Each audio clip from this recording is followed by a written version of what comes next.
What a fantastic moment it is to be talking to Emma Lungiswa and Kelsey Egan, who are the filmmakers, the screenwriter director of Glasshouse, a film that I struggle to actually put into a box, and that I think is because it is trying to not be that definable. But we're here with both of them, and we're going to be talking about the screenplay and the film. So welcome.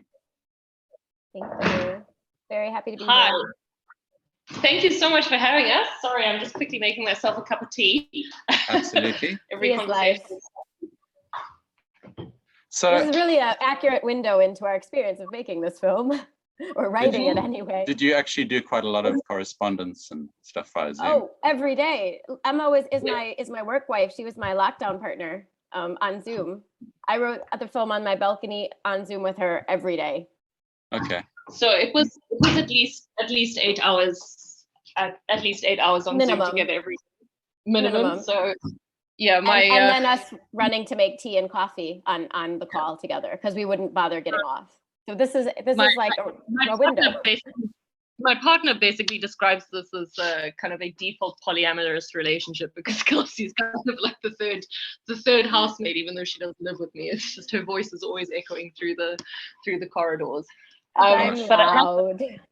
I also I think it shows how much time we do spend together and how in sync we are. That there was really never much argument in terms of character voice.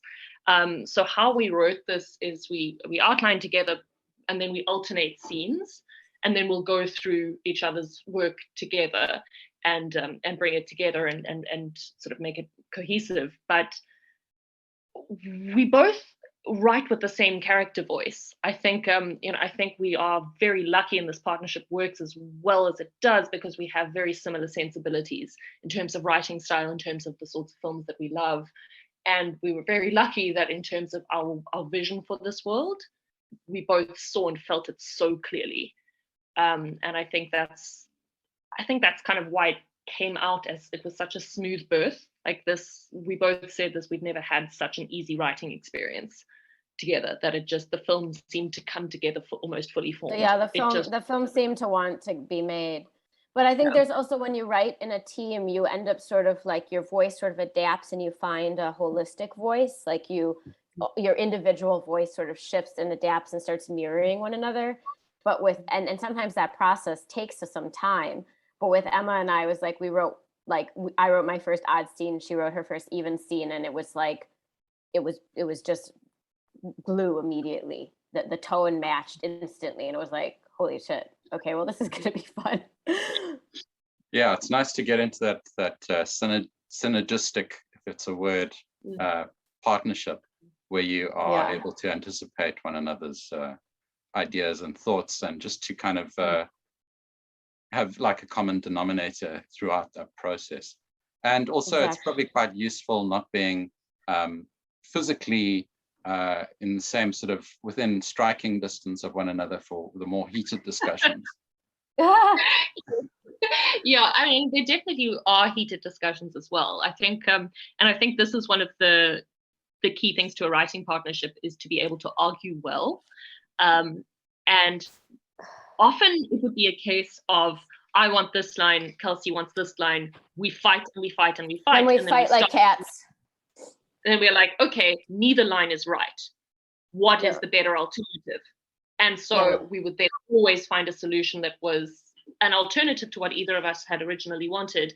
And then we'd sit back and look at it after. It's like, okay, that's why we were fighting, because it wasn't right. And now it's the best it could be. Yeah, like what we've learned is if something bumps Emma, it's wrong, no matter how much I might like it. Or if something bumps me, there's a reason, no matter how much she likes it. And so then we've just learned that if we're bumping on something, it gets thrown out.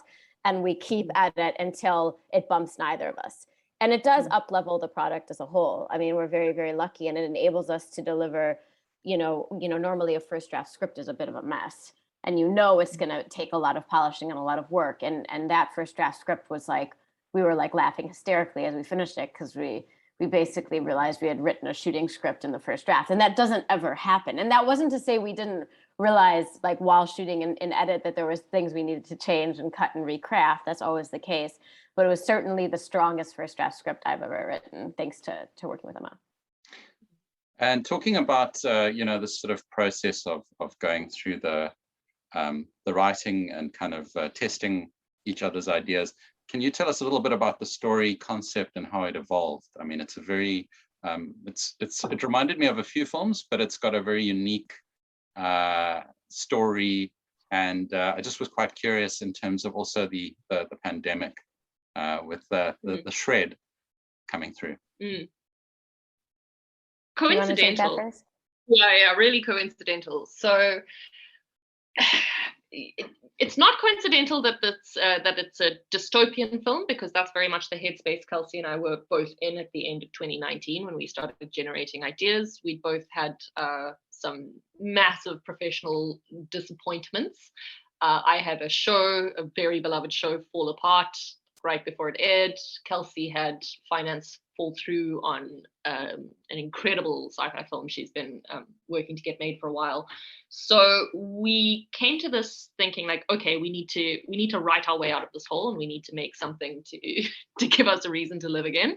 And so we started throwing ideas together, knowing that MultiChoice had an interest in shooting some films in the Eastern Cape. And I'm from the Eastern Cape, very proudly. I think we have such incredible and underutilized locations and talent. So when we started thinking of ideas, the conservatory, Pearson's Conservatory, came to mind for me because it was a space I knew. So the location was really the kernel of the idea, and then we built a world that could fit into that location. Where is Pearson's Conservatory? I mean, I know. Okay, I mean, I was at school in the Eastern Cape and know the area quite well. Yeah, I was at Grantstown. So are you in my cool? And cool. Didn't follow through to Rhodes, so came back to Cape Town because I was a Cape Town boy. But I know PE relatively well. Eastern Cape, East London, that whole coast actually. It's beautiful land. Yeah. It's in the St. George's Park.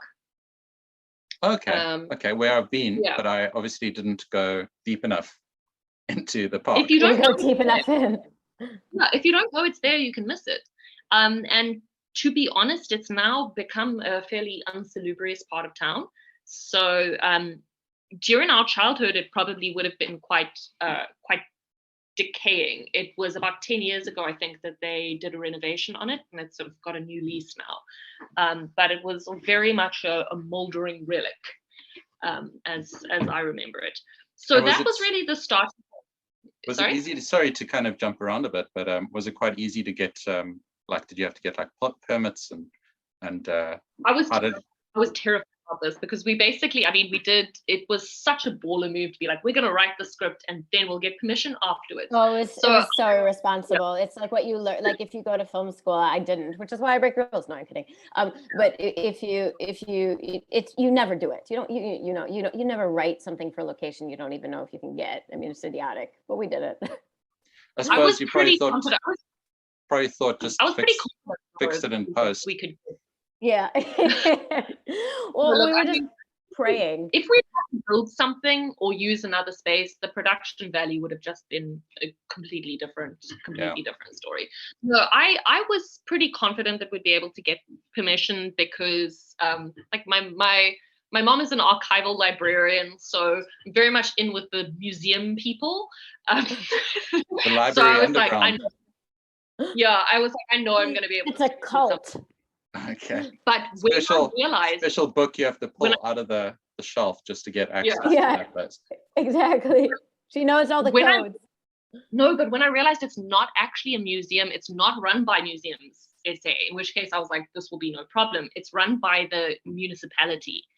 That's a whole different, that's like government employees. Suddenly I was like, oh man, I don't know how to sweet talk these people. But thankfully, thank God, there's wonderful man, Paul Mpebani, who runs tourism in Nelson Mandela Bay, who has this vision of building a film industry in PE. And as soon as we got him on the case, obstacles fell. He made sure he was that it a happened. huge champion of the project, and he recognized the work that the film was going to be able to bring into the area and the opportunities it would grant to local crew. And yeah, he was wonderful. But also the park as well. I mean, they offered so much support, and it was very, we in sort of doing the deal with them, we also of course committed to leaving the space better than we'd found it. So we repaired a fountain. We left all of the additional flora that we purchased for the shoot. It was all friendly with what was already in the greenhouse. So we left it behind. I'm sure they're probably going to be once the film breaks, I'm sure there are going to be a lot of people going there to take selfies and like maybe a bit of cosplay. So. Yeah, ideal. So. No, yeah. We hope so. I mean, it's an incredible space, and it's really I believe there's a plaque. There's this really spooky plaque inside Pearson Conservatory where they talk about the history of how it came to South Africa. And it looks like, I think if I remember correctly, it was 3 brought over from the UK in like 1846. I don't know if I'm getting that year right, but something like that. Sounds spooky. And this enough. Is the only one. Yeah, it works. The narrative. And it's the only one that survived. But it became so, it's another character for the film, and became so essential because in so many ways, you know, when we were writing the script, we knew exactly the sensibility and the tone we wanted to capture, but only when we lay down our pens and sort of like stepped back, where we were like, yo, like this is what we have, and we were like, this is a fairy tale. We've written a fairy tale, and we understand why, because we both love Gothic sensibilities and like the Bronte sisters, and like we sort of informed by similar work, and it had always been, there'd been no question in my mind that there needed to be period wardrobe, and it needed to have this sort of almost Victorian feel of this facade or this illusion of beauty and grace and elegance that is obviously like covering a lot of ugliness and rot and more nefarious raw subject matter. But in so many ways, this film ends up being a very disconcerting allegory for colonialism. And so using a colonial relic that's literally just clinging to survival in this very modern African city, the sort of life imitating art and vice versa, which is something Emma always a phrase she always uses to describe the film, which has been so much our experience of it, became really important and really powerful. So I think we were hugely lucky to be able to use that location. You were just saying about the Bronte sisters. What other films did you take inspiration from or even reference going in? Is it irresponsible to say nothing? No, it's not irresponsible. But I don't think it's. You don't believe me. Well, you know what? It's like it might not be a surface level decision, but obviously, you know, everything that we've watched and consumed over the years is going to have some slight bearing and frame of reference. You know, so I was just, if there was anything obvious that you actually sort of said, you know, we really, that was great in that film, and it would be lovely to sort of get that tone coming through in our film or something like that. So, I mean, interestingly, another critic described the film as a dystopian chamber drama, and I thought that captured it really, really nicely. It's not necessarily what our intention was, but I think we both really respond to the sort of poignant domestic restraint of like Ang Lee and Ishiguro's writing. So Never Let Me Go was a touch point for both of us, in terms of the sort of restraint of how the characters engage with each other. I know Stoker was a reference we talked about when we were writing it, which is just a really strange, beautiful, also pretty gothic little film. I know it's less of a reference for Kelsey than for me because she didn't love it the way I did. But no, Stoker wasn't one of my references. Sorry, I'm just gonna get in there. Stoker, yeah, you just said that. Yeah, Stoker, yeah, definitely. Sorry, go on, Emma. She's much better at this than I am. Midsummer was for sure one for me in terms of portrayal of ritual, and what I thought that film did so beautifully, and I think there may be some similarities in terms of using ritual to normalize and almost add like a comfort and domestic coziness to things that are in essence actually really horrifying and dangerous. So that was a reference for me also. You know, A24, it can do no wrong in my books. So those were some starting points. But just more generally, I think we're both pretty interested in single location pressure cookers. So like for me, Hard Candy is probably my favorite script. Moon is a close second. You know, so from a filmmaking perspective, it's obviously it's practical to make a single location, but from a writing perspective, it's a challenging delight to kind of structure it like a play. That's what I was just about to ask you. Do you think it could work as a stage play? Because yeah, absolutely. Well, I think Emma and I both have a theater background, and I think that always comes through in our work, in terms of our approach to character development, and you know, a lot of times you're forced to be at your most creative when you have the least amount of resources, right? You have like, if you're working in a black house space, which is sort of how I came up as a director in theater in school, you have absolutely nothing, you have no resources, you just have to make magic in this like tiny black room. And that's sort of how we try to approach, especially, and there's it's a great parallel to the way film can be in the independent world when you never have a budget. so it's good practice. But in all seriousness, just to sort of acknowledge the elephant in the room in terms of influences, we were aware that there were films that were going to be undeniably referenced as like, this film is like this. I think the Beguiled is the most inescapable point of reference, simply due to the plot parallel of a male stranger invading a matriarchal home, and any film that has that intruder storyline, you know, is something that you need to speak to. And I hadn't actually seen The Beguiled, I say guiltily.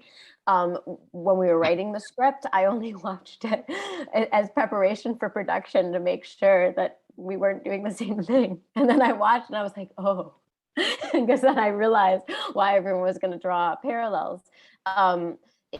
You know, simply due to the male stranger invading a matriarchal space. And both films, of course, tackle manipulation in gendered form. But we hope that the Glasshouse's divergence and ending sort of speaks for itself in distinguishing the film and going in a very different direction. And in terms of personal influences and stuff that always informs my work, interestingly, like the filmmakers that I love the most are also exquisite at high concept work with limited resources, and also often come from a theater background. Like Sam Mendes, I just all of his directing work I just think is exquisite. I also love Ryan Johnson. And Catherine Breillat. I mean, some of her French films are just phenomenal. So you are undeniably influenced by a host of things that you aren't necessarily consciously aware of. But what's wonderful about working with Emma is I think we've consumed very similar material that has really moved us in childhoods halfway across the world from each other. I'm this like little nerd in Wisconsin, and she's, you know, holed up in the Eastern Cape, and we're reading the same books as kids. And then when we come together and get excited and passionate about these same influences, I think that's really the power of literature in terms of connecting people all around the world, and film as well. So just coming back to the writing, sorry, you were going to say? One more theatre reference, which for me, Reza de Wet is a very strong influence for me as a South African playwright, as my mentor, my playwriting mentor at university, currently known as Rhodes. And she writes with this very, very gothic, slightly magical realist sensibility. And she writes a lot about memory and white nostalgia. And you know, what's buried in the garden that you're never actually going to be able to escape. And so you know, she meant quite a lot to me personally as a mentor. So I would hope, you know, unfortunately she passed a few years ago, but I would hope that she would be proud of this film. Cool. Yeah. I was just going to say, like, that idea of bearing, and that carries through into the film a lot. And just in terms of the screenplay, like, how many drafts did you actually go through before you arrived at your final product? Like, can you take us through that?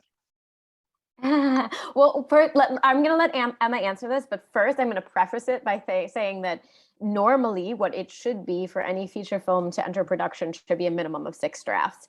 And in this country, oftentimes it's only like 2 or 3 drafts, and it hurts us.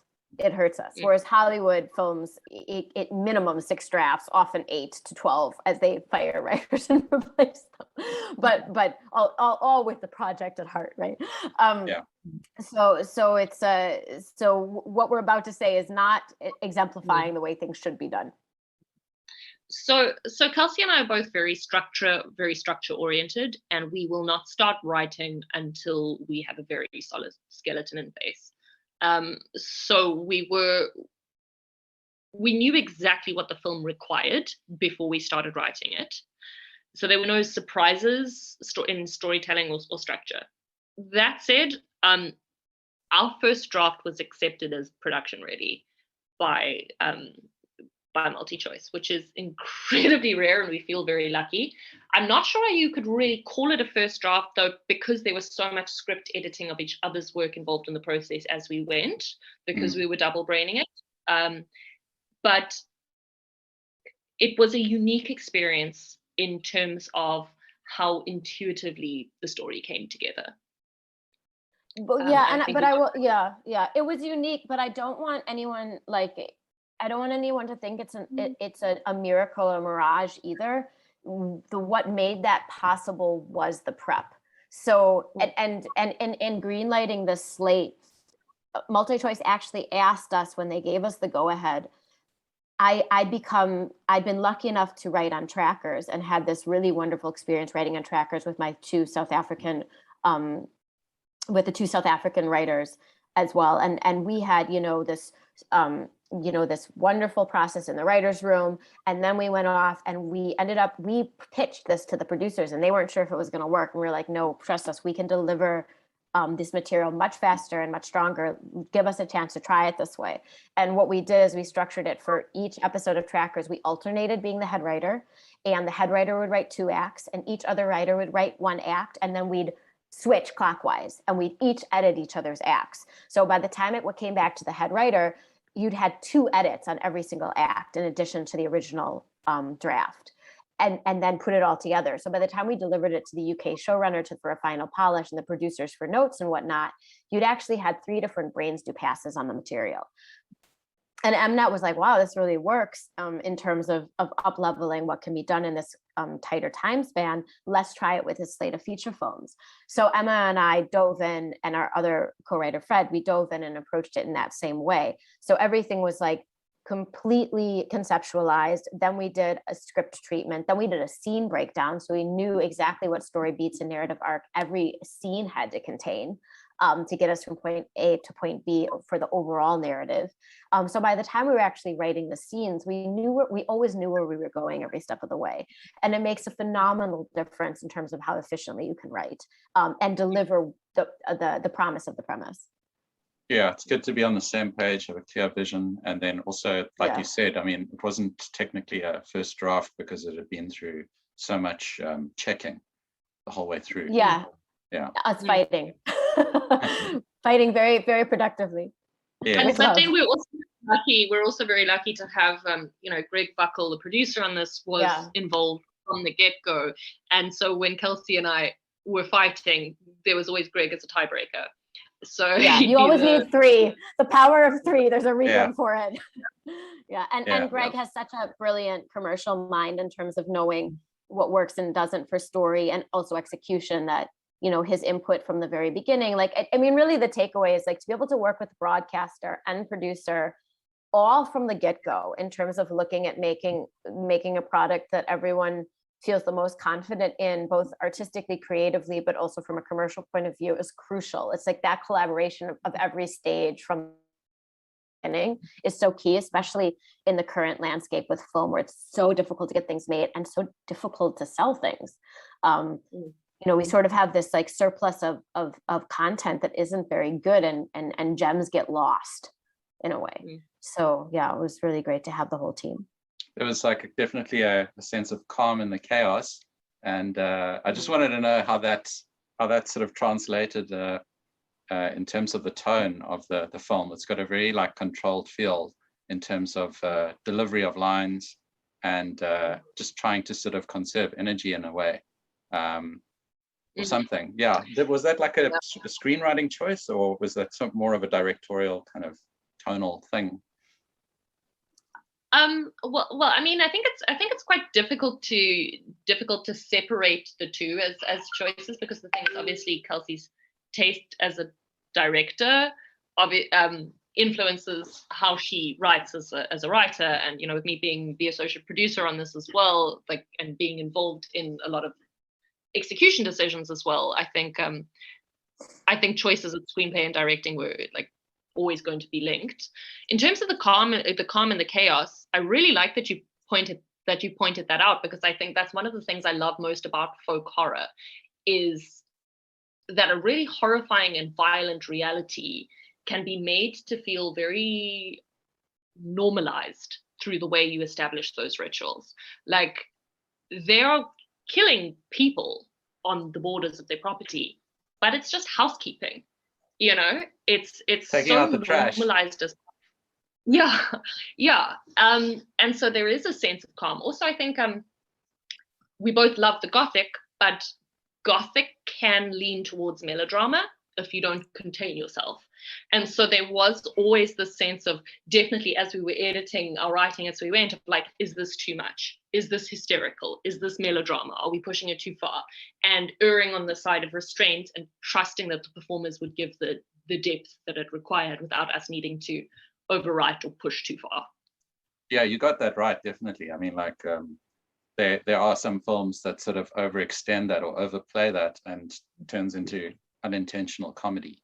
But yeah, I mean, like, I was thinking, like, there are some films that are so sort of iconic that they inevitably get spoofed. And I think that if someone was wanting to do a spoof film, they would have quite a lot of material with yours, just because it's so like definite. And every film that I've ever written on or directed, there's a spoof version that's happening concurrently where we're doing the joke version. And I wish someday that like there would be the time and resources and budget to actually be shooting both those versions concurrently, because it's hilarious. That you could have that like 100%. You could have like an improv version, which is more of a comedy. But yeah, I mean, like, it's like, I think the high concept probably leans into that territory where people are like they just crank it up to 11, and suddenly it's like a comedy, but that doesn't take anything away from it, because what you've done is so haunting. And when you said "Never Let Me Go," it definitely has that vibration, that sort of ghostly feel to it. I think that controlled quality that you're referencing as well, like Emma and I are very specific in our choices. So even in the lyricism of the language and the dialogue, working with the cast, like we wanted to make sure that it flowed and it sounded natural coming from their mouths. So we did, make certain revisions and stuff to accommodate that.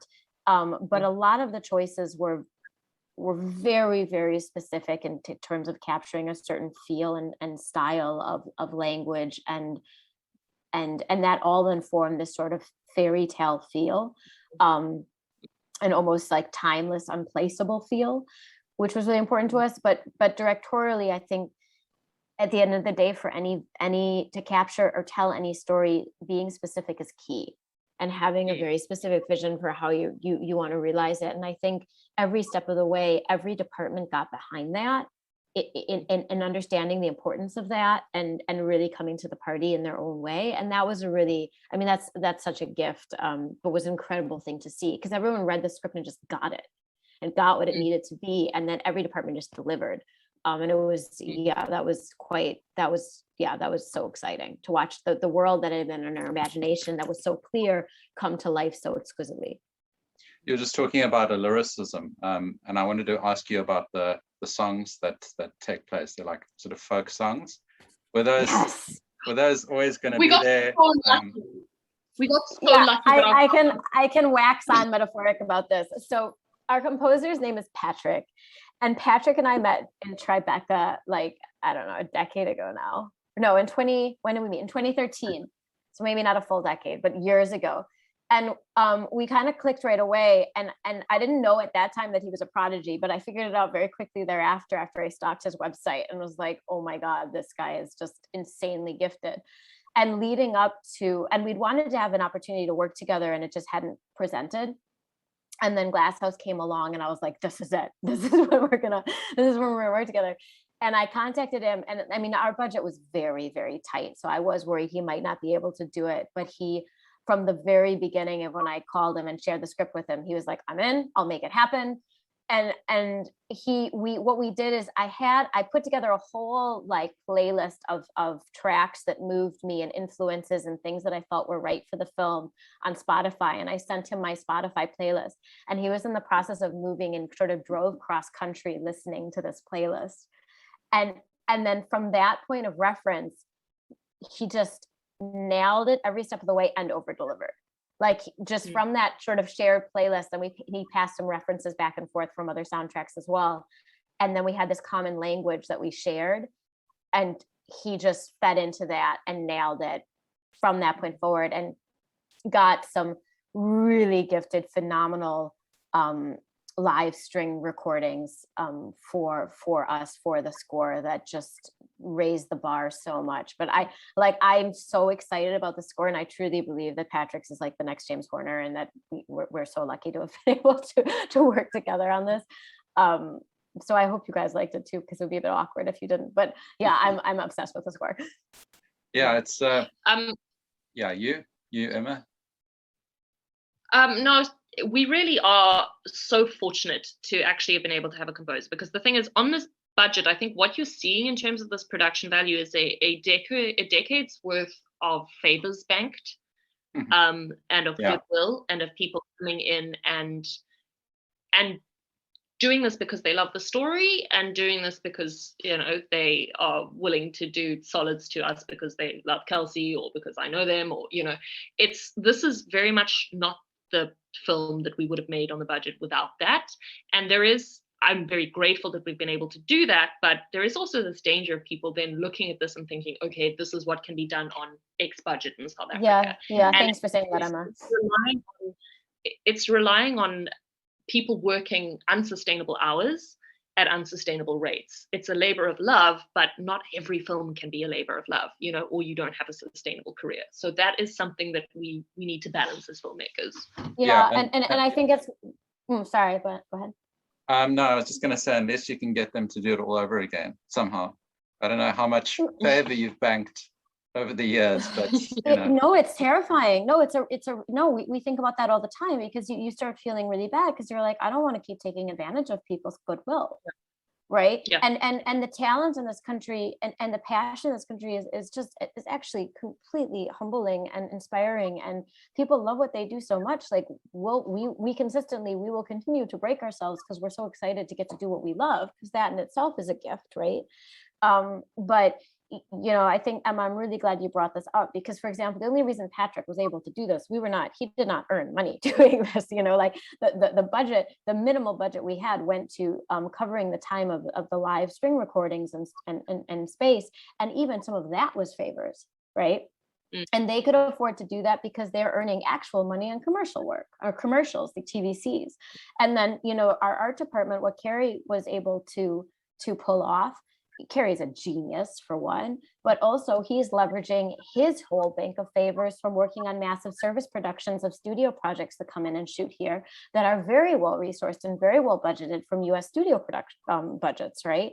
And then everyone who's sort of like doing him a favor knows that he's gonna, you know, that they're gonna work with him on the next massive Netflix or studio like Paramount or Warner Bros job that comes in. So it's like it's very much a, let's do this passion project and pull off miracles on air, because we know we can save ourselves with this But what happens if the service industry dries up? What happens when you have a worldwide pandemic and none of the commercials are happening because no one can come shoot here?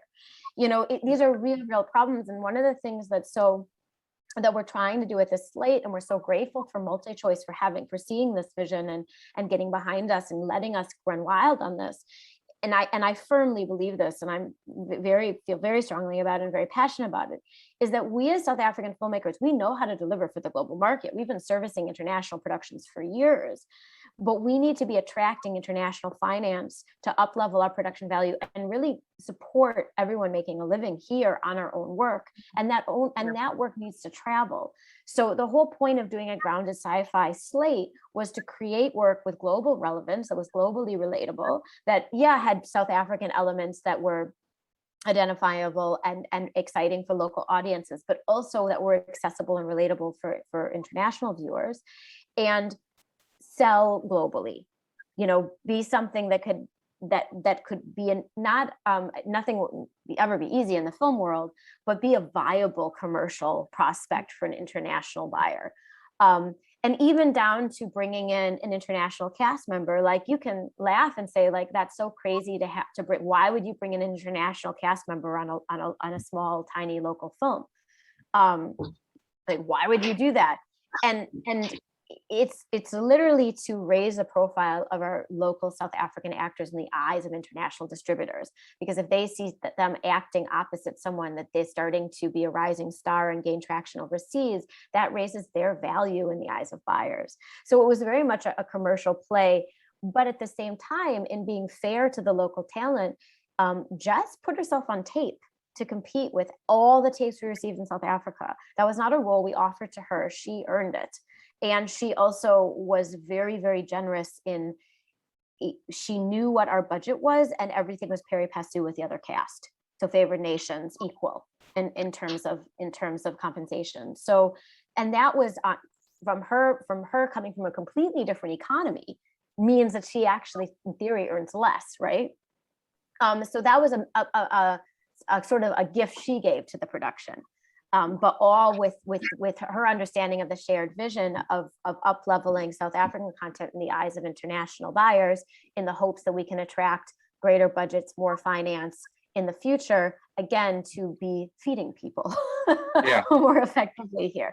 And MultiChoice has been 100% on board with that vision and that goal, and have been, honestly, through the pandemic, are responsible for greenlighting so many productions to keep people employed. And I think an acknowledgement of that and how proactive they've been throughout a very, very challenging time for this industry here is, we would be remiss not to acknowledge what they have done for us. They've really just been exceptional in that regard. So it's sort of like a joint vision that everyone's fighting for, essentially. Sorry, that was like my little tangent. I'll get off my I don't know, my soapbox now.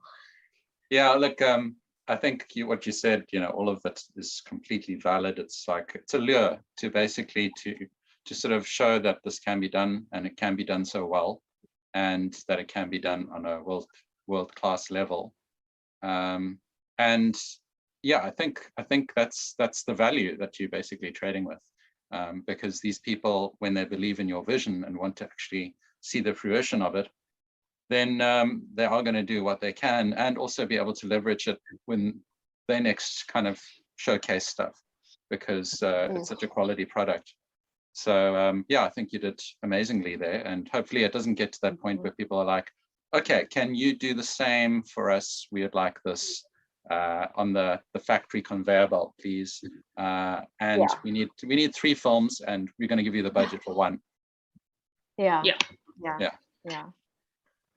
So, this film has got so many different genre vibrations. Do you feel this compelled? Did you ever feel compelled to like focus on one of them?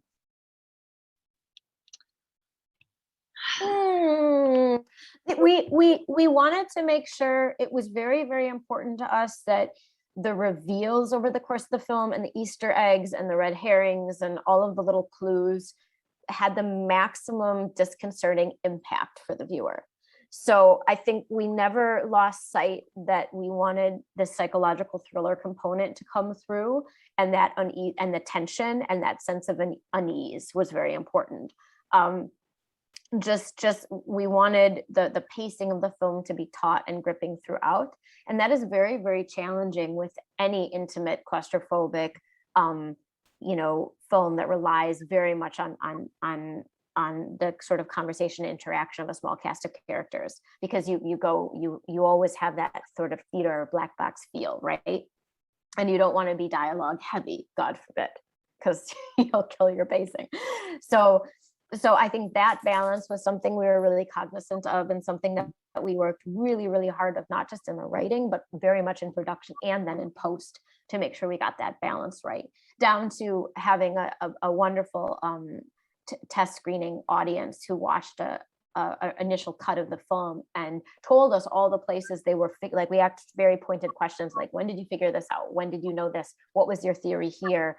Did you know what this was? And we got incredible feedback of like where people actually wanted to figure some things out. And it was very revealing, because Emma and I, and being so close to the project and the team, were like, well, it's completely obvious by this point. Then da, da, da, da, da. It's like, no, that is not the case. Yeah. It's not obvious.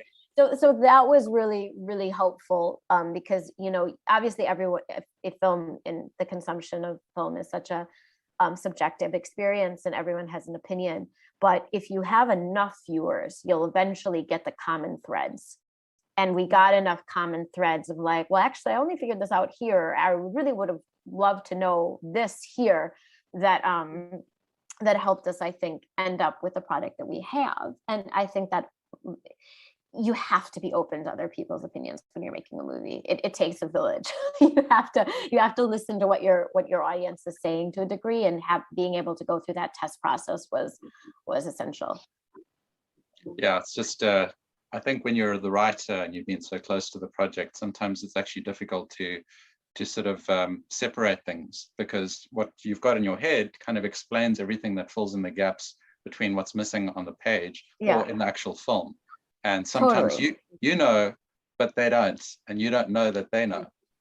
Yeah, and some things that they knew that we didn't think that. Yeah, it was very, very revealing what people knew and didn't know. And when we learned that, and we were lucky, and we did some very, very specific ADR choices and tweaks that we managed to slip in that ended up addressing everything beautifully. And it's really subtle, small things, but they change things in such a massive way in terms of how the film is digested, and helped us make sure that all of those turning points narratively were maximized. And just to kind of, in terms of the characterization and just journeying with these characters, which one of the characters did you have the most fun with, and which one was the most challenging?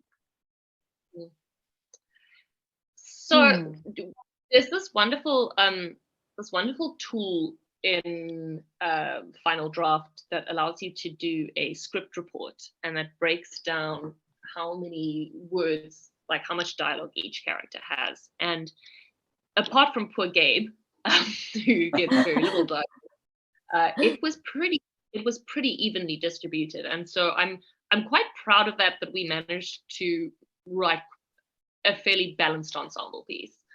I think Daisy was definitely the most fun to write, this little savage innocent, quite funny. So she was a delight to write for. Gabe was incredibly difficult to write for.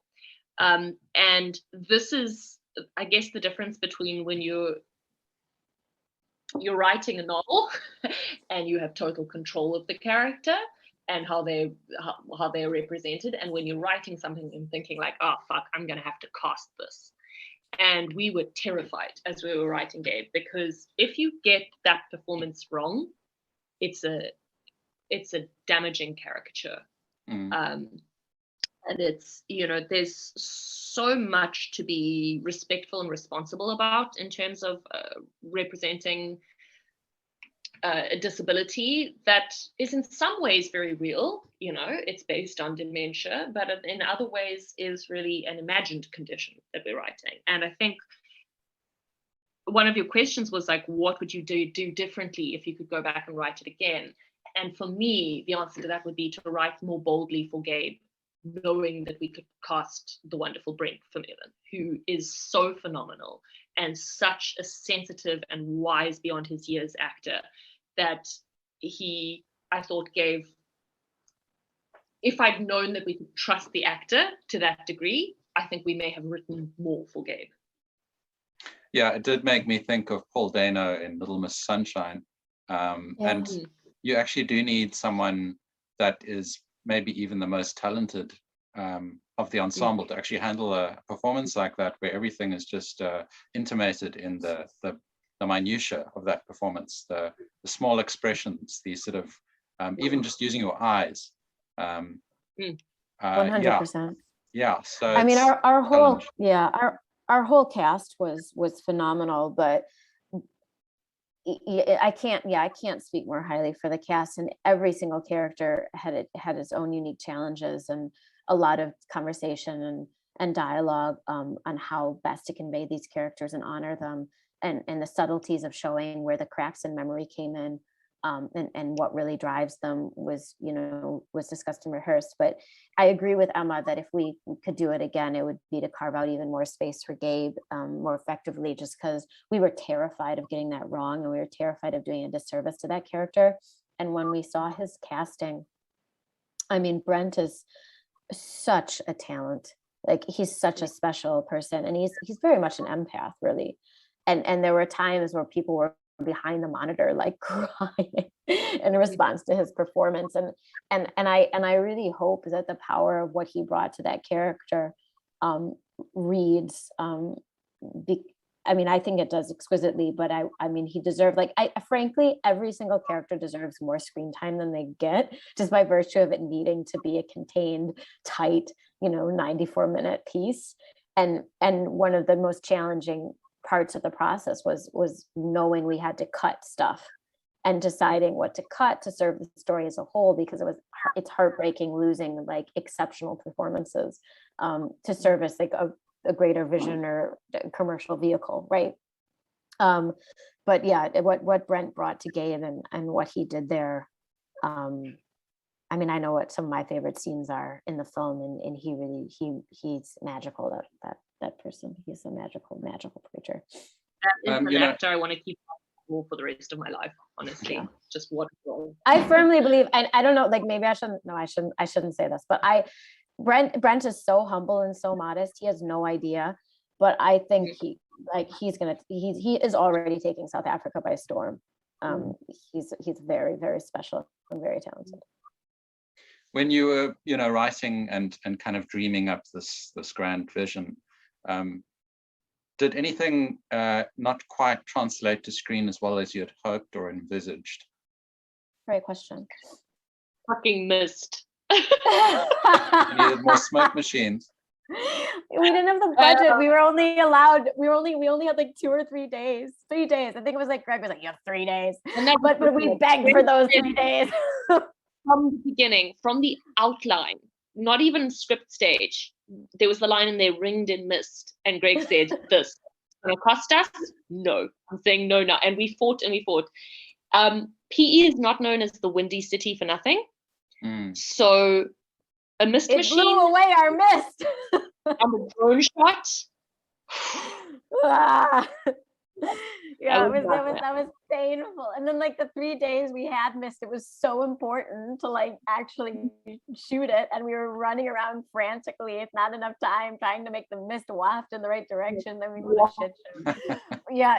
And then we ended up, our best mist machine ended up being borrowed, stolen from after PE, and then they wanted it back, and we were like, no, you can't take it, because ours that we'd brought out as a rental didn't work. I mean, like, and every time we were shooting, we'd have to like wait for the mist machine or like to get the right level of mist. Oh my God. And smoke and haze in the Glasshouse for that claustrophobic feeling. So, oh my God, it was such a story, but it was very funny. Like looking back fondly, but all film people are crazy, right? There were some moments in what we did for that mist.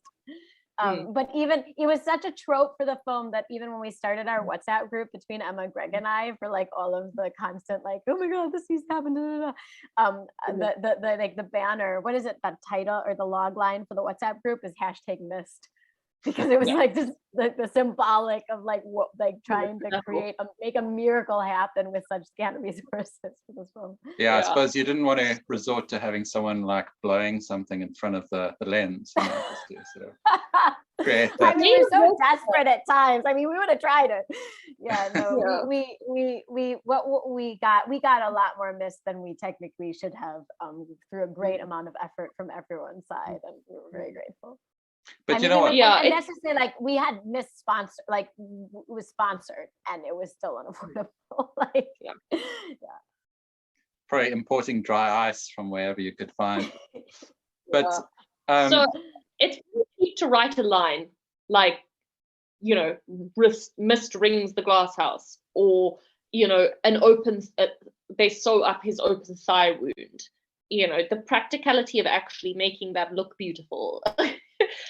We were incredibly lucky that we got a lot of sponsorship on the prosthetics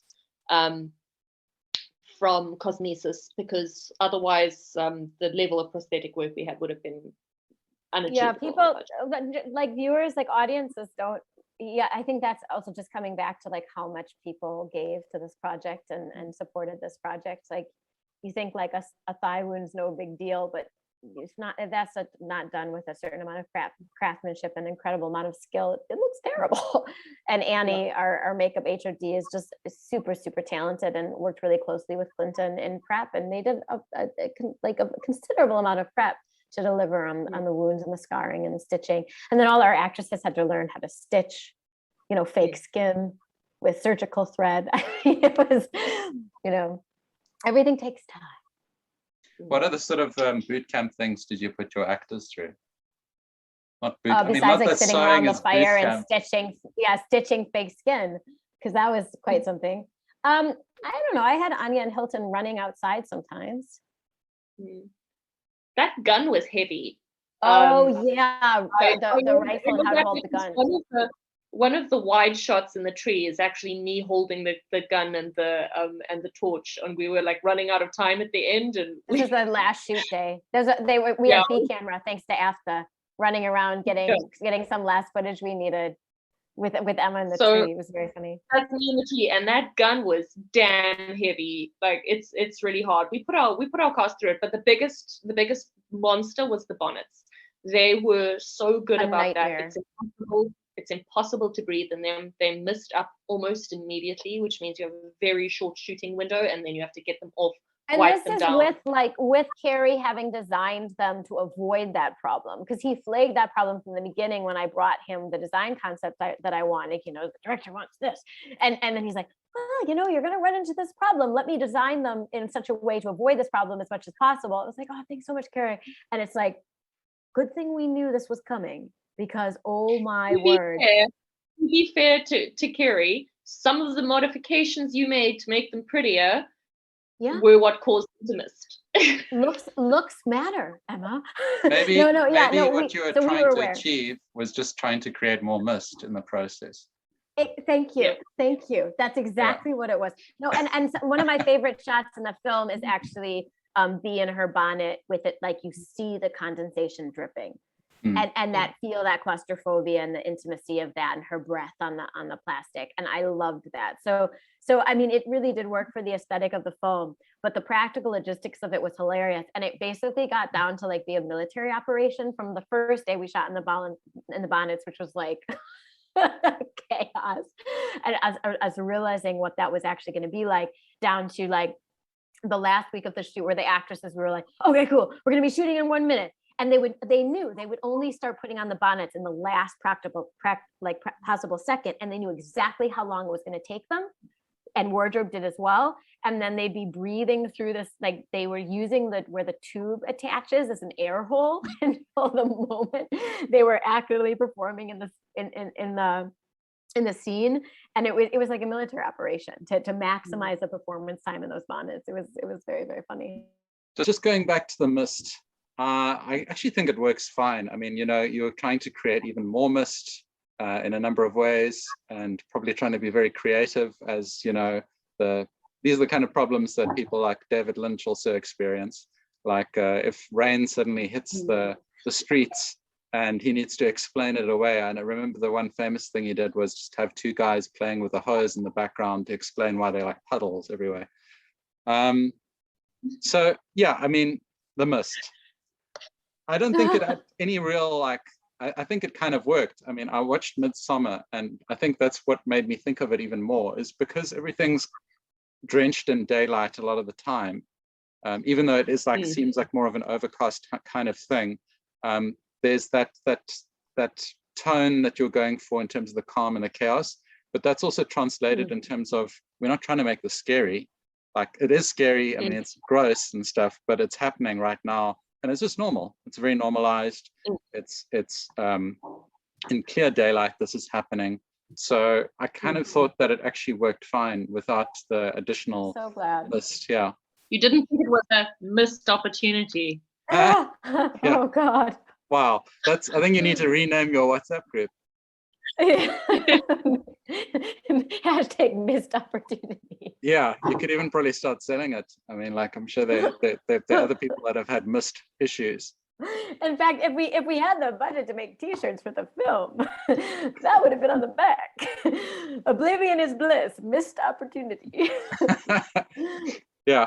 So yeah, I mean, just going to kind of say, like, it was all good, and it did kind of have that as I said, it had a haunting feel. So that tone, almost like it was there already. You know, you didn't need like additional genre sort of like specific things happening in terms of the visuals to actually manicure that even more.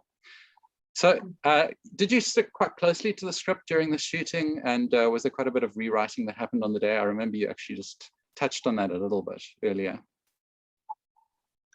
It's pretty minimal, hey? I mean, occasionally I'd get a radio at the production office being like, "We need to revise a line, come quickly," and then I sprint on. yeah, I did that. You know, when you realize that you made some logic error and you thought everything was rock solid and watertight and no one had caught it, and then you're like going to shoot and you're like, actually, and then but knowing that I had Emma to like double check that in those moments where you questioned, like, wait a second, like, let's make sure we get this right, that I could radio her and have another mind just to verify that I wasn't going crazy. I'm thinking this was actually an issue, or just you know, like double brain on it quickly, was a godsend. And yeah, I would say most, like 95%, we were pretty good. We had a couple moments like that, but nowhere near as many as on other productions I've been on, I can say that. No, we shot pretty close to what was on script. We did make revisions based off of auditions. I think that was a really useful process in terms of seeing where dialogue was overblown or clunky and not working. And so we made a lot of edits based on that, because it was pretty clear from early on in the audition process who we were going to cast. And so we could already get a sense of the shapes of performances and then rework accordingly.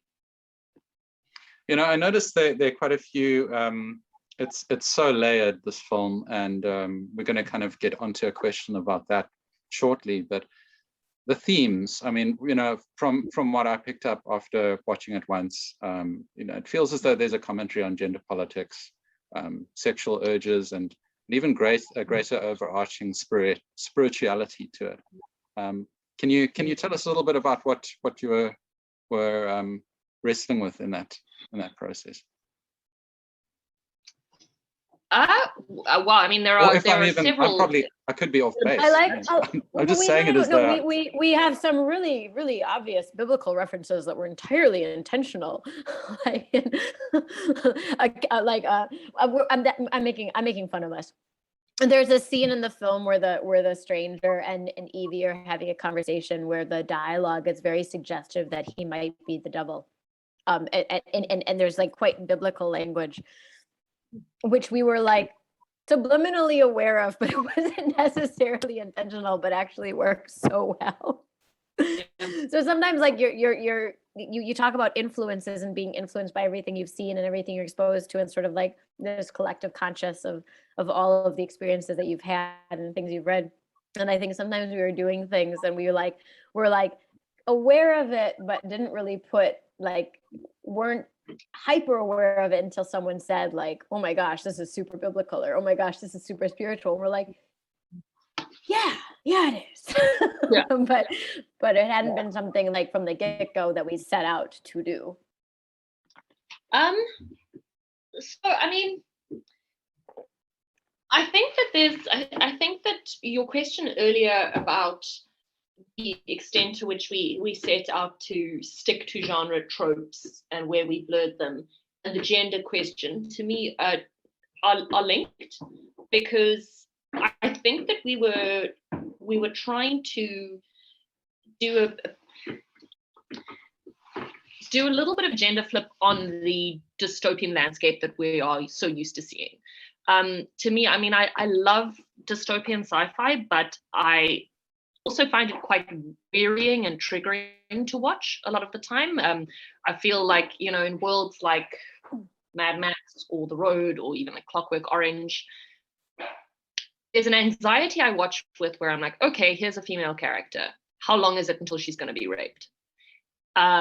Because that is so frequently a decision that is made to serve character development, often not even the woman's character development, and world building. And I think it's, there's a lot of sci-fi that is not particularly imaginative in re-envisioning gender dynamics in a future. Or you have the really strong female character that's actually like was written as a man and then just they made her female, but all the behavioral tropes, are actually are fundamentally like what you would see in a male hero. That is now just female but behaves in the exact same way. There's no nuance or fluidity in what type of personality one must have to, say, be an action hero. So for me, I referenced Octavia Butler and Ursula Le Guin earlier because they are such influences for me in terms of imagining, all right, this is a horrific and brutal dystopian future, and this is what one must do in order to survive in it. That's the sci-fi we're used to seeing. The kinds of questions that I find female sci-fi authors ask more often is like, okay, how do we rebuild and how do we reimagine within that brutal dystopian future? It's not just about who do I have to fight in order to survive. It's like, what kind of a future can I secure? And I think that's maybe a more feminine way of thinking. So the world we've created outside of the Glasshouse is hell. It's literally the most terrifying thing I can imagine is a world in which it probably is mostly men that have survived. Their sense of self has been stripped away. So it's like, what are the brute urges that remain? It's fight and fuck. So it's probably a hellscape to be in. But within that world, that's not the world we're interested in looking at. Within that world, what does a sanctuary look like? What is precious? What's worth protecting? What kind of a future do these women see for themselves in which their reproductive abilities don't just make them objects in the way, say, they do in A Handmaid's Tale or Mad Max? It gives them agency. So that's what we're trying. Yeah, that was a world we were more interested in building. It's a nice. Also, yeah. Sorry, go ahead. No. You go ahead. Thanks. I just wanted to build on that and just say, in our society, in our quote unquote reality or narrative, we have such distinct stereotypes of what it means to be gendered or male or female in the traditional sense. And I think like Le Guin is a fantastic reference because the world she's built, like in Left Hand of Darkness, and it is entertaining the idea, attraction and the appeal of creating this timeless setting where the past meets the future, but it's unrecognizable in terms of being specifically placeable. It's that we could operate in a space where the female characters and the male characters, they're not impacted by the societal tropes and stereotypes that we are in terms of gender.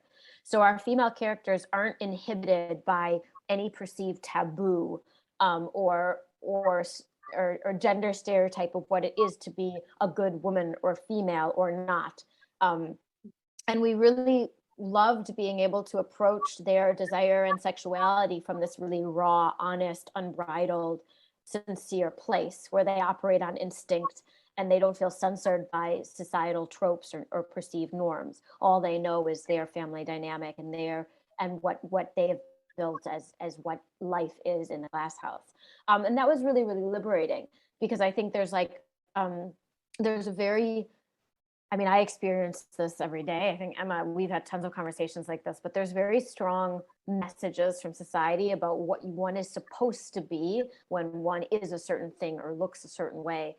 And when you veer from that, there is kickback, whether you want it or not, whether you pretend that there won't be or not, there is. You can't deny it. And our female characters don't have that. They can act fiercely and as they want to, and the only potential repercussions is how they affect one another as people. But no external force is judging them. And that I think is quite exciting and beautiful and also quite provocative. And I love that shit. Yeah, it did come through. There was freedom. I think in terms of spirituality of the film is I think there's a bit of a cult feeling. You know, it feels a bit like Mother is a cult leader, and that's because she's controlling and charismatic. But I don't think that there's ever a sense that that's too problematic, because every decision she's making and how the family engage with each other is very utilitarian. You know, sacrifice the necessaries are made. And it is in order to preserve their way of life, but to preserve a version of reality that is sustainable for them, which is, you know, which they edit as they need to in order to live with themselves. And I think that touches on really like one of the biggest themes of the film, right? Is we're living in sort of this very frightening reality in society at the moment where truth is all of a sudden fluid. and obviously everyone has their own version of the truth and everyone has their personal narrative, but truth was always something that I felt was discoverable, that there was a common truth that everyone shared that could be found. And sort of contemporary times, with something the pandemic has really shown a spotlight on, is that everyone has very, very just different takes on what truth is, and exploring a world or a host of characters that have their own distinct narratives of reality that they are adopting as a survival mechanism for them to lead the life that they want to live, or to frankly just survive or cope with the trauma they've experienced, ends up being more resonant and more relevant than I think we even realized in the writing and in the context we're now living in our actual lives, with some of the global dialogues that are occurring around certain ideas like vaccination. So I just have to go back to what you've said, Emma, so many times, is that this whole project has been this constant back and forth between life imitating art and art imitating life, in really fascinating ways. And I think the more that I talk about the film, the more I see all of the parallels to sort of real life experiences of what we're exploring in the themes of the project. What I really like about it is just how layered it is, and you know, we're talking about it and kind of dissecting it, and there's just so much to discuss, and it almost feels as though it was adapted from a novel. It's that sort of there's that much depth, and I think most people would agree with me on that level. Most viewers would be like, there's so much to explore, and it just kind of feels as though it is its own world in that way. it's got its own lore, and I kind of felt like I wanted to ask you guys, did you have like quite an extensive like Bible or rule book or guideline type thing in operation to assist you? I mean, did you ever find yourself like, oh gosh, we've just broken a rule? That's the sacred rule. Now what? Ooh. No, I actually think we both feel like we know what the rules of the world is, but if we ever bump on anything, we just like check with each other. But I think, I mean, there were a couple of things that there were a couple of places where we'd have to look at it and say, okay, so where are we in the timeline here? And how many times has this experience happened? Because we're working off of like a character like B has lived through multiple versions of this same event. And so there exists a present experience and also several shadow memories, several layers of past forgotten trauma, which are triggered each time something happens again, which changes how she responds in the moment and what her motivations are. So we did have to keep track of this sense of how many times has this happened, which memory is a genuine memory and which memory is one that's been passed on and then believed. That's reality.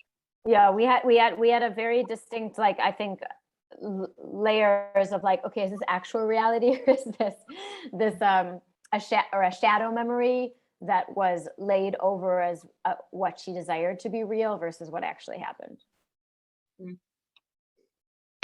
But to be honest, we keep it, we kept it all in our minds. It wasn't a case of like having to write down the rule book or anything. I think because we got so absorbed into this and wrote it so quickly, that it was all very fresh and being discovered as we wrote it. So it was a bit more of an organic kind of like atmospheric kind of experience, more than a sort of like, okay, let's compare the scene to what we wrote in the rule book, or no, very much so. But it was exactly that. But I also, in this weird way, it was like the world was sort of, the second we conceptualized the idea and then came up with a shred and dove into the world, it was like the rules were clear.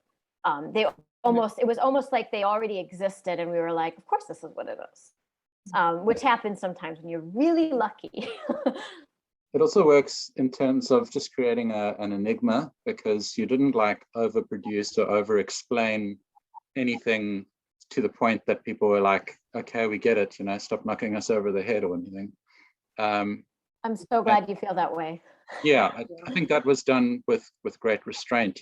Sometimes there is a feeling that you need to over explain or over tell the story, and I think it worked from that perspective and kept things just a little bit at a bit of a distance. And I think you did a good job with that as well when you start the film, because it is really getting airdropped in the deep end. Can you just tell us a little bit more about that choice, and if there was ever a desire to plant the film in a specific setting or even time?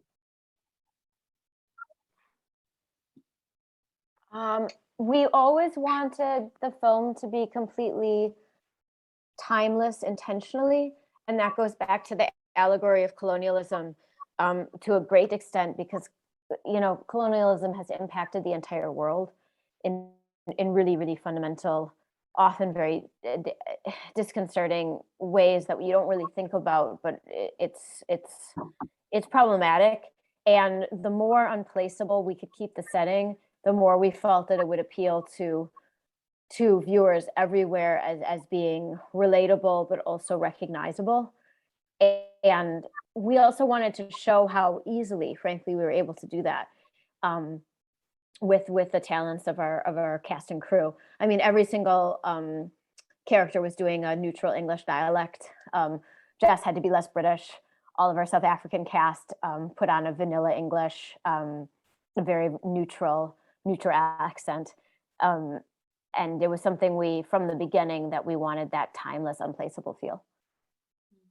So to me, the conservatory is such a perfect visual metaphor for the colonial project, because it's literally creating this controlled, rarefied atmosphere where you can pretend you are somewhere else, where you can grow plants that aren't indigenous and won't grow in the the reality of the climate conditions you're actually in. So there's this colonial shorthand. You go to India, you go to Canada, you go to Australia, you're in South Africa. A lot of the buildings, the colonial era buildings, look identical because the objective was make everywhere into England. So that made it quite easy for us to create a setting that was placeless but also easily identifiable. Easily relatable as a ideal of the right way to live, which has just been placed upon people. And I think that facade of the facade of like, oh, this is security, this is safety, this is sanctuary, this is familiar. What was that parallel, being able to capture that so easily with a colonial structure, and the wardrobe and design choices that we made, and show throughout the course of the film the extent to which all of that is a very fragile illusion and the very real rot seeping through underneath, because there's a lot of blood on this family's hands to maintain this very frail, fragile security that they've eked out for themselves. And I think colonialism is a lot like that. You can't. It's not ethical how this is achieved. Yeah, it's just such a journey, such a it kind of goes in so many directions. You could really have someone write an essay about each of those aspects, and there'd still be room to do it. Yeah, I'm all for all of the Rhodes students writing theses on this film. There you go. It is that kind of film, though. I mean, you could actually have someone write about those themes and how they relate to certain contexts. Love that. Yeah, and I'd love that. And we're talking about the sanctuary, and we're talking about how this is their safe haven. And then, the film ends on a fairly open-ended note. Do you think there's room for a sequel? I mean, when I saw the ending, I just thought to myself, okay, it's a great way to kind of close the loop in a way. But it was also a great way to open up, like, okay, we're going to take this like a step further out, because there's this whole hell that hasn't been explored. And it's not to say that you're going to suddenly have like a Mila Jovovich type zombie actioner.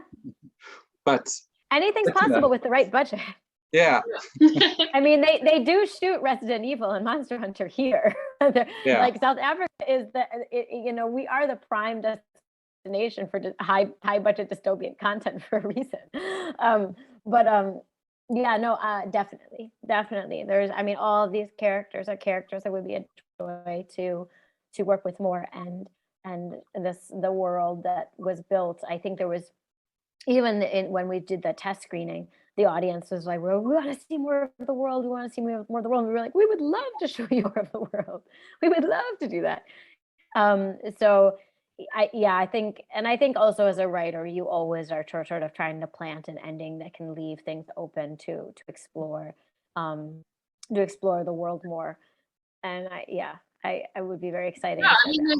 There's also, different points in the timeline. I mean, like A Quiet Place 2 just went back to like, this is the day it happened. What does the world look like as the shred is starting to disintegrate it? What is Mother's Day like finding the glass house? Where does the stranger actually come from? And I do feel like there's enough there to keep us interested in continuing to write this world. It's not just like a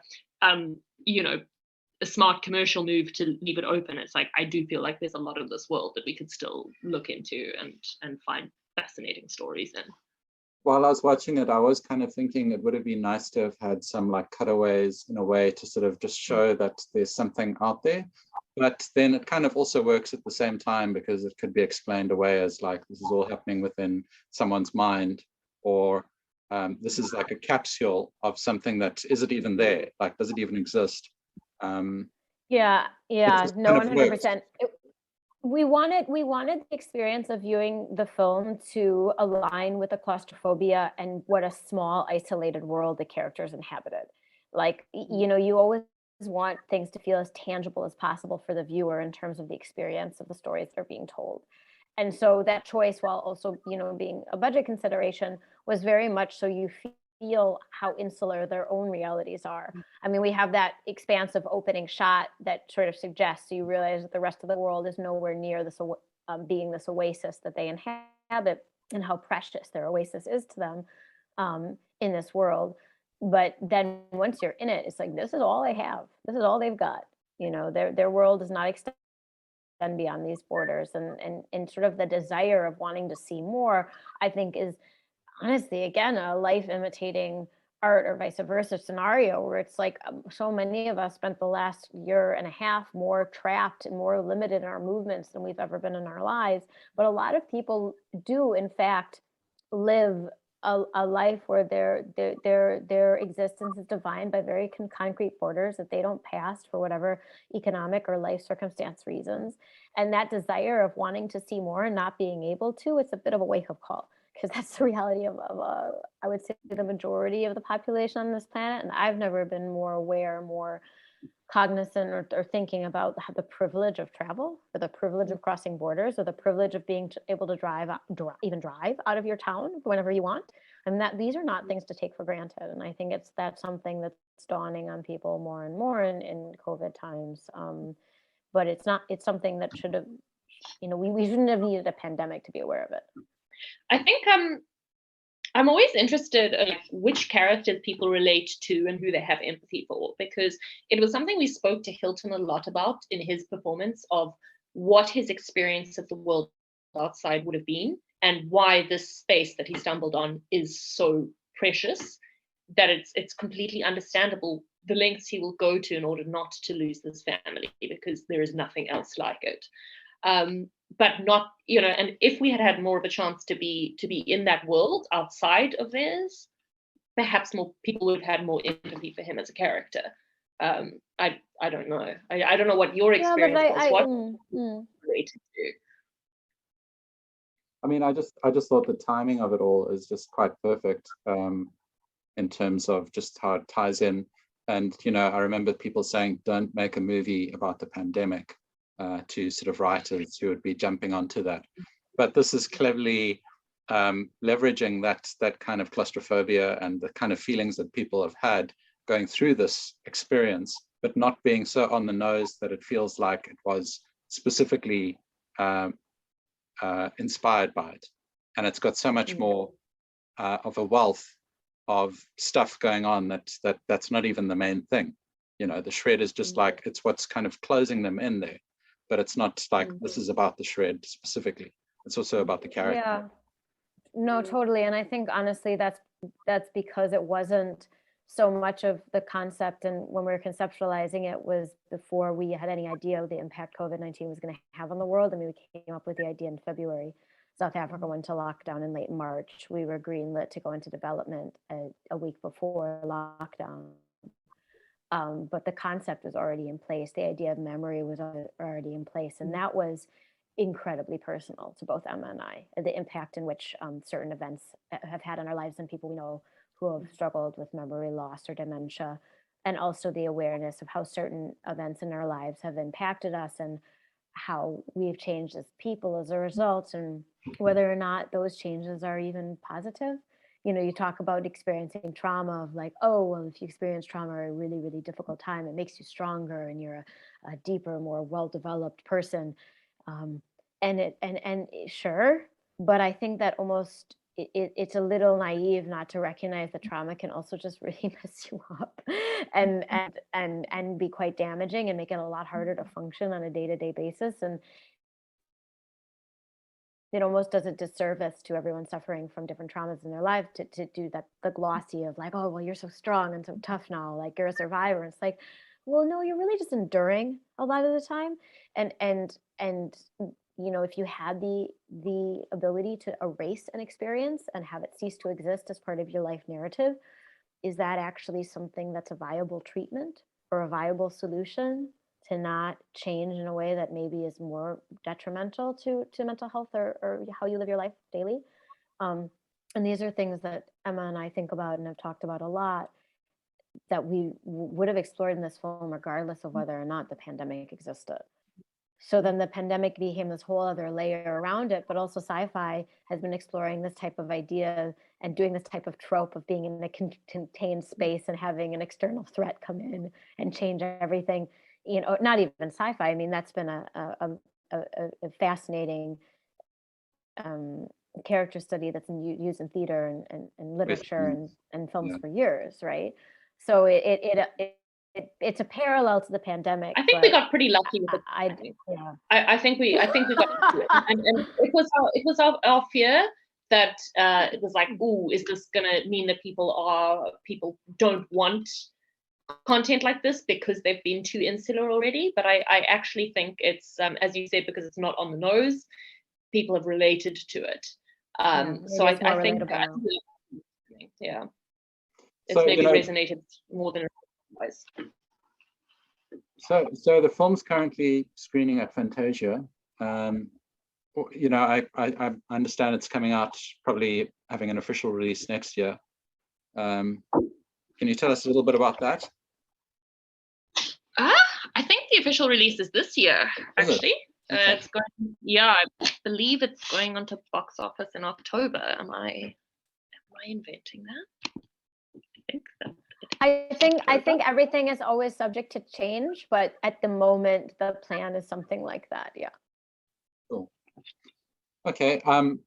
It's been such a pleasure and privilege just to kind of get onto a deeper plane and just chat with you guys about some of the intricacies of what you have put together. And once again, congratulations. It just it's just such a rarity to have a film coming out of South Africa that has done its homework and really just kind of layered and created this world that kind of lives and breathes. Yeah. Thank you so much. And coming from you, that means a lot. Seriously, this has been such a stimulating and enriched conversation, and I really hope that the world opens out enough that we can do this socially sometime. Absolutely.